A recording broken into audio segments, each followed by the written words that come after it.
अस्सलाम वालेकुम वरहमतुल्लाह। एक रावी बयान करते हैं कि वो एक दफ़ा इब्न जुरैज अल-मक्की रहमतुल्लाह अलैह के पास बैठे हुए थे, तो कहते हैं कि उनके पास एक साइल आया, सवाल करने वाला, और आके उसने सवाल किया। तो उन्होंने अपने ख़जानची से कहा कि इसे एक दिनार दे दो।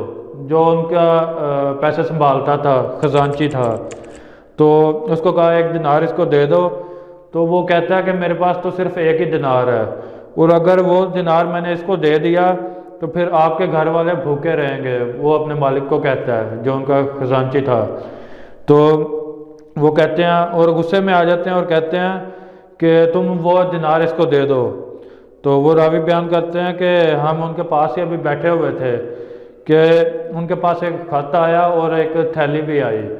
तो वो खत उन्होंने पढ़ा तो वो पता चला कि उनके एक दोस्त ने भेजा है और उनके लिए 50 दिनार भेजे हैं उस थैली में।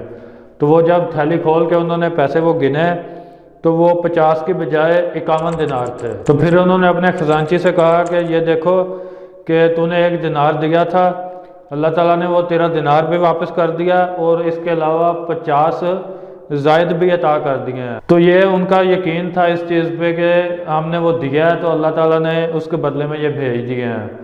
और ये मुकम्मल यकीन के साथ ही ऐसे होता है कि वो उन्होंने जब उनके पास एक ही दिनार था जिससे उनके घर वालों की ज़रूरत पूरी होनी थी, फिर भी उन्होंने कहा कि हम मांगने वाले को दे देते हैं, क्योंकि कोई सवाल करने आया है, मांगने आया है। तो वो लोग इस तरह से होते थे, वो समझते थे कि जब कोई मांगने आया वो हमसे ज़्यादा ज़रूरतमंद है, वो उसको पहले देते थे तो बाद में अपने साथ जो भी होगा वो देखी जाएगी। वो इस तरह के ईमान वाले लोग होते थे कि चलो बाद में देखेंगे अपना जो भी करना है, या कहीं से हो सकता है कि बाद में खुद भी किसी से लेके, किसी दोस्त से लेके अपना गुजारा करना पड़े, इस तरह भी करते थे। तो लेकिन दे देते थे। तो जब ये इस तरह आ गए उनके पास तो उनका यकीन यही था कि अल्लाह ताला ने ये लुटा दिए हैं। तो ये था एक बहुत ही मजबूत ईमान वाले बंदे का वाक़या। तो इंशाल्लाह नेक्स्ट वीडियो के साथ मिलेंगे। अस्सलाम वालेकुम वरहमतुल्लाह।